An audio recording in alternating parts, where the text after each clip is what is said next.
In this video, we will review how to use stamps in TaxDome's PDF editor. Stamps are used to mark and track financial documents as paid, approved, rejected, or expired, improving record-keeping and reducing errors.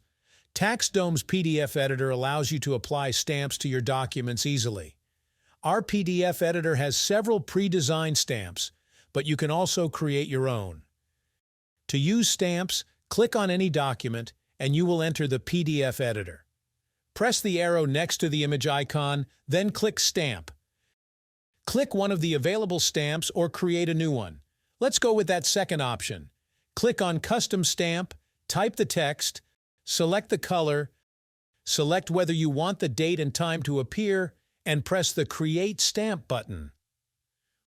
Change the size and rotation if needed and move it to the desired spot. The opacity slider allows you to select the stamp's transparency.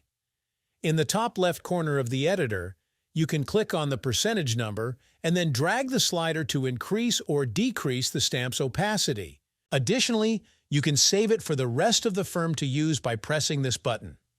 Keep in mind that only admins can do this. The size, rotation, and transparency won't be saved. Once you're done, you can click the Save button at the bottom. Now, you can see how it looks on the PDF reader. If you need to edit the stamp, just click on it. You can move it, change the size and transparency, or delete it.